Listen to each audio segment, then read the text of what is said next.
Hello students, very good morning. Last lecture में हमने reproduction in bacteria शुरू किया था टॉपिक। आज हम उसी को आगे कंटिन्यू करेंगे। ठीक है, हम इसके अंदर बडिंग पढ़ चुके हैं, फ्यूजन पढ़ चुके हैं।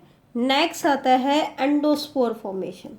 तो एक चीज़ ध्यान रखना, कई बार एग्जाम्स में पूछ लेते हैं which is the most resistant structure in bacteria. तो बैक्टीरिया के अंदर जो मोस्ट रेजिस्टेंट स्ट्रक्चर है उसको हम क्या कहते हैं? एंडोस्पोर कहते हैं। एक्चुअल में तो देखा जाए तो एंडोस्पोर जो है it is not a method of reproduction. It is not a method of reproduction. Actual में तो ये रिप्रोडक्शन का मेथड है ही नहीं। क्यों नहीं है? बल्कि ये किसका मेथड है? But a method of perennation. Perennation मतलब अनफेवरेबल कंडीशंस को सरवाइव करने का एक मेथड है।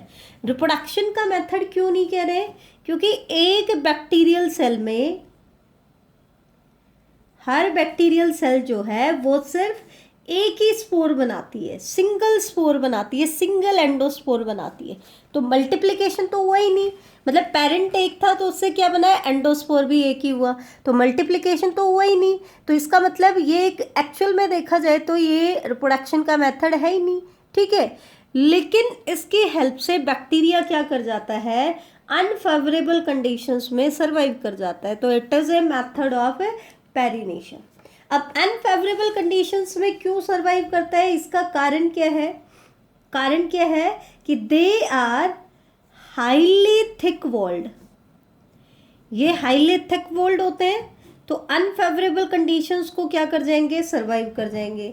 साथ में हाईली थिक वॉल्ड है, साथ में डिहाइड्रेटेड है, वाटर कंटेंट कम हो जाता है तो मेटाबॉलिक एक्टिविटी क्या हो जाती है? Slow down. इसलिए अनफेवरेबल कंडीशंस को सरवाइव कर जाता है। इसलिए ये कैसे हो जाते हैं? रेजिस्टेंट हो जाते हैं। हाईली रेजिस्टेंट क्यों है? हाईली थिक वॉल्ड है, डिहाइड्रेटेड है, ठीक है, एंड रेजिस्टेंट स्पोर है। कोई भी बैक्टीरिया एंडोस्पोर की फॉर्मेशन कब बनाता है? एंड रिस्पॉन्स टू पहली कंडीशन की कंडीशंस कैसी हो? एडवर्स एनवायरमेंटल कंडीशंस आ जाए। ठीक है, कैसी कंडीशन आ जाए? एडवर्स एनवायरमेंटल कंडीशंस, फेवरेबल नहीं है। ठीक है, या फिर दूसरा क्या हो जाए? हार्मफुल वेस्ट आ जाए। हार्मफुल वेस्ट की प्रेजेंस में भी वो क्या कर जाता है? अनफेवरेबल कंडीशंस क्रिएट होगी, तो उसके केस में भी वो एंडोस्पोर बना लेता है। या फिर बैक्टीरियल कॉलोनी एजिंग हो जाती है, बड़ी हो जाती है, उसकी एज बढ़ जाती है। तो जैसे जैसे वो एजिंग शो करती है तो उसके अंदर एंडोस्पोर की फॉर्मेशन शुरू हो जाती है। तो ये तीन कंडीशन है जिनमें कोई भी बैक्टीरियल सेल जो है वो एंडोस्पोर की फॉर्मेशन करता है। ठीक है, तो क्योंकि इसके अंदर वाटर कंटेंट कम होता है, डिहाइड्रेटेड होता है, इसलिए ये क्या होता है बेटा? मेटाबॉलिकली इनर्ट होता है। मेटाबॉलिकली क्या होता है? इनर्ट होता है। ठीक है, मेटाबॉलिकली इनर्ट है and it can survive in unsuitable temperature. Unsuitable temperature में सर्वाइव कर जाता है। पीएच एंड ड्रॉट, मतलब इन अनसुटेबल टेम्परेचर, पीएच और ड्रॉट कंडीशन में भी ये क्या कर जाता है? सर्वाइव कर जाता है। ठीक है, एक चीज ध्यान रखना, जो ज्यादातर पैथोजेनिक बैक्टीरिया है वो एंडोस्पोर की फॉर्मेशन नहीं करते हैं। Most pathogenic bacteria don't form endospore. वो एंडोस्पोर की फॉर्मेशन नहीं करते हैं बेटा। लेकिन इसमें कुछ एक्सेप्शंस हैं। एक्सेप्शंस क्या है? अगर हम एक्सेप्शंस की बात करें तो पहली एक्सेप्शन आती है क्लॉस्ट्रिडियम टेटेनाई, जो कि टेटनस डिजीज कॉज करता है। ये पैथोजेनिक है, साथ में एंडोस्पोर की फॉर्मेशन करता है। बैसिलस एंथ्रासिस, जो कि एंथ्रैक्स डिजीज कॉज करता है। ये दो बैक्टीरिया पैथोजेनिक है लेकिन एंडोस्पोर की फॉर्मेशन करते हैं। मोस्ट ऑफ द जो पैथोजेनिक बैक्टीरिया है वो एंडोस्पोर की फॉर्मेशन नहीं करते हैं। ठीक है, एक चीज और ध्यान रखना, जर्नली हमने क्या कहा, commonly a single endospore is produced in one bacterial cell. Generally तो क्या होता है, हमने क्या कहा, ये पैरिनेशन का मेथड है, मल्टीप्लिकेशन का मेथड नहीं है। इसका कारण क्या बताया था हमने, क्योंकि जर्नली तो एक बैक्टीरियल सेल में एक ही एंडोस्पोर की फॉर्मेशन होती है, लेकिन इसमें भी एक एक्सेप्शन आता है। एक्सेप्शन किसका है, माइकोबैक्टीरियम पॉलीस्पोरा।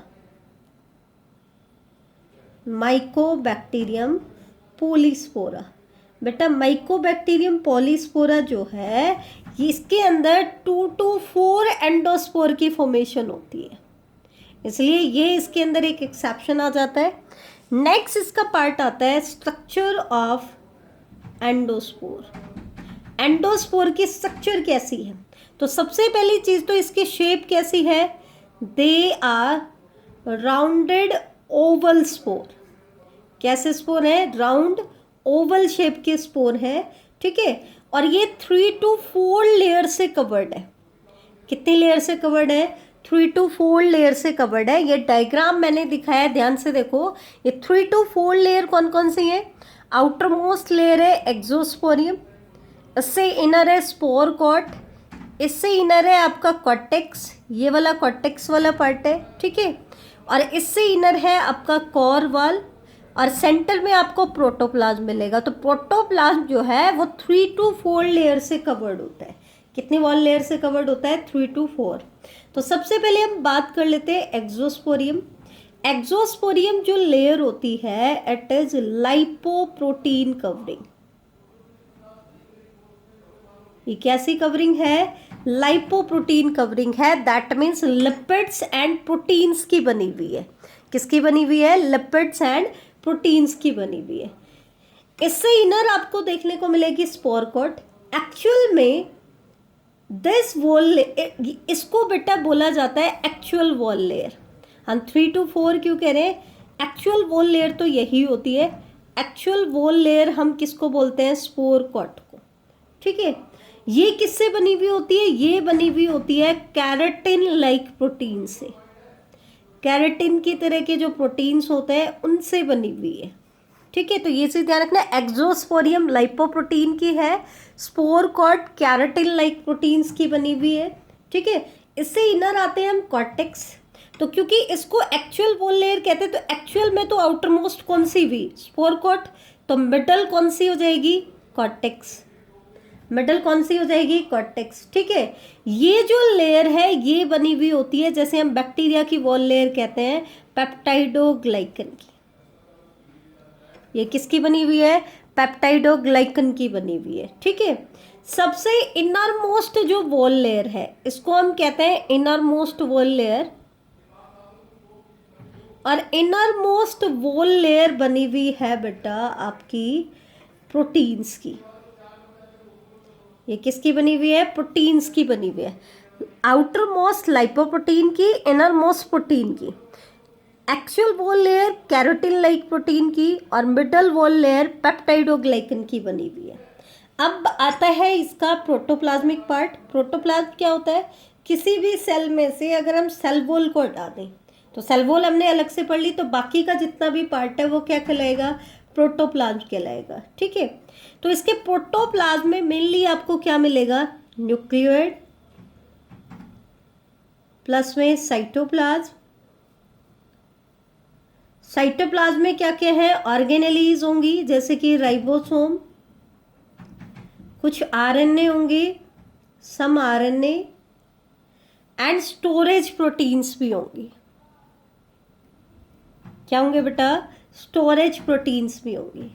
ठीक है, एक चीज ध्यान रखना, ये एंडोस्पोर कब बनता है, जब अनफेवरेबल कंडीशंस आती हैं। ठीक है, और जैसे ही फेवरेबल कंडीशंस आएंगी, जैसे ही कैसी कंडीशन आती है, फेवरेबल कंडीशन, एंडोस्पोर जो है बेटा वो जर्मिनेट कर जाएगा। एंडोस्पोर क्या कर जाएगा? जर्मिनेट कर जाएगा। ये चीज ध्यान रखना। इसके अलावा इसका जो प्रोटोप्लाज्म होता है उसके अंदर वाटर कंटेंट लो होता है, ठीक है। और इसके साइटोप्लाज्म में एक एंटीकोगुलेंट होता है। इसके साइटोप्लाज्म में क्या होता है? एक एंटीकोगुलेंट होता है,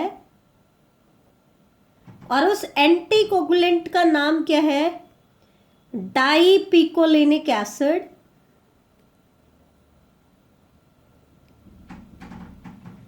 which is stabilized by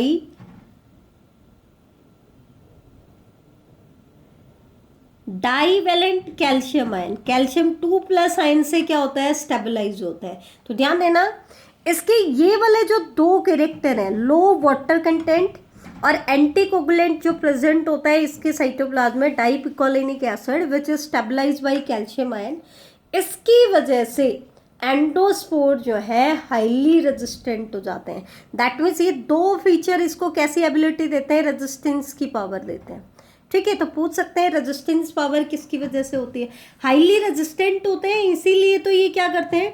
+- 100 degree Celsius temperature को टॉलरेट कर जाते हैं फॉर फ्यू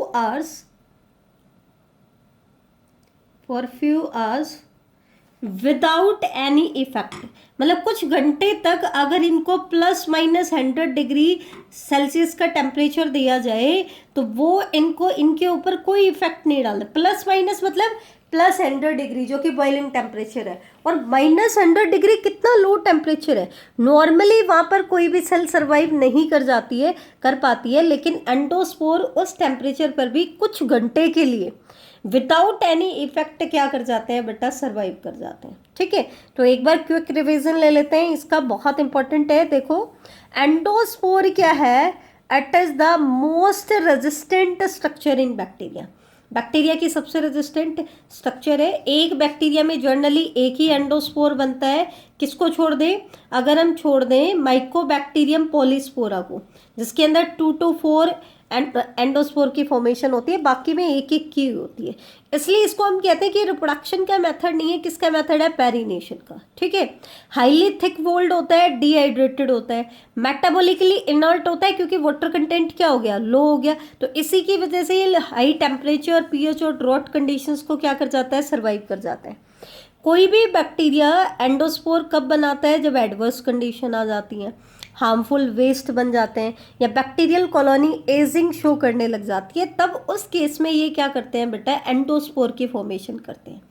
ज़्यादातर जो पैथोजेनिक बैक्टीरिया है वो एंडोस्पोर की फॉर्मेशन नहीं करते हैं, लेकिन किसको छोड़कर? क्लॉस्ट्रिडियम टेटेनाई एंड बैसिलस एंथ्रासिस, ये पैथोजेनिक है लेकिन साथ में एंडोस्पोर भी बनाते हैं। फिर हम आए थे एंडोस्पोर की स्ट्रक्चर के ऊपर। तो इसका जो प्रोटोप्लाज्म है वो 3 to 4 लेयर से कवर्ड है। आउटर मोस्ट एक्सोस्पोरियम, उसके इनर स्पोर कॉर्ड, फिर कॉर्टेक्स, फिर कॉर्वॉल। ट्रू वॉल तो ये 3 वॉल है, ठीक है। ये ट्रू वॉल नहीं कहलाती है, ये बनी हुई होती है लाइपोप्रोटीन की। Spore coat keratin like protein, cortex आपकी पेप्टाइडोग्लाइकन, और कोर वॉल कुछ प्रोटीन से बनी हुई होती है। इसका जो प्रोटोप्लाज्म होता है इसमें ये चीज़ ध्यान रखना, वाटर कंटेंट लो रहेगा ताकि वो एडवर्स कंडीशंस को सर्वाइव कर जाए। और इसके साइटोप्लाज्म में एक एंटीकोगुलेंट होता है, और उस एंटीकोगुलेंट का नाम क्या है? Dipicolinic acid which is stabilised by calcium ion. और इन दो रीजंस की वजह से ये हाईली रेजिस्टेंट हो जाता है और हाई टेम्परेचर और लो टेम्परेचर को फ्यू आवर्स तक सर्वाइव कर जाता है विदाउट एनी इफेक्ट, ठीक है। और जैसे ही फेवरेबल कंडीशंस आएंगी एंडोस्पोर क्या करेगा? जर्मिनेट करेगा, ठीक है। और जर्मिनेट करके पेरिनेशन से बाहर आ जाता है क्योंकि फेवरेबल कंडीशंस आ चुके हैं। तो ये था बेटा आज का हमारा टॉपिक। नेक्स्ट लेक्चर में हम स्टडी करेंगे आपके बाकी के मेथड। एंडोस्पोर हम पढ़ चुके हैं, बडिंग पढ़ चुके हैं, फ्यूजन पढ़ चुके हैं। तो नेक्स्ट लेक्चर में बेटा हम शॉर्ट ऑफ सेक्सुअल रिप्रोडक्शन के बारे में पढ़ेंगे। कंजुगेशन बहुत इंपॉर्टेंट है, न्यूमेरिकल्स भी आते हैं उससे रिलेटेड, तो उसको हम पढ़ेंगे। उसके बाद हम ट्रांसडक्शन और ट्रांसफॉर्मेशन को स्टडी करेंगे, ठीक है। तो ये इंपॉर्टेंट चीज़ें हैं बेटा। मोनेरा किंगडम में ज़्यादातर जो पार्ट आता है वो एग्जाम्पल बेस्ड आता है। तो जितना पॉसिबल हो सकता है प्लीज़ आप लोग एग्जाम्पल्स पे ध्यान दिया करो। एग्जाम्पल्स को याद करना बहुत ज़रूरी है, खास करके जो हमने हार्मफुल और बेनिफिशियल एक्टिविटीज़ बताई हैं। जितने भी ऑटोट्रॉफिक, हिट्रोट्रॉफिक, सैप्रोफिटिक बैक्टीरिया में हमने एग्जाम्पल्स बताए हैं, उनको हम हार्मफुल और बेनिफिशियल एक्टिविटीज़ में डिवाइड कर लेते हैं। ठीक है, जैसे फर्टिलिटी बढ़ा रहा है तो बेनिफिशियल है, कम कर रहा है तो हार्मफुल हो गया, पैथोजेनिक है तो हार्मफुल एक्टिविटी होगी, डीकम्पोज कर रहा है तो बेनिफिशियल। लेकिन यूजफुल यूटेंसिल जैसे लेदर, कॉटन फाइबर को डीकम्पोज कर रहा है, डिग्रेड कर रहा है तो हार्मफुल एक्टिविटी होगी। ठीक है, तो ये चीज़ें बड़ी इंपॉर्टेंट है, इसको ध्यान से करना। थैंक यू बेटा।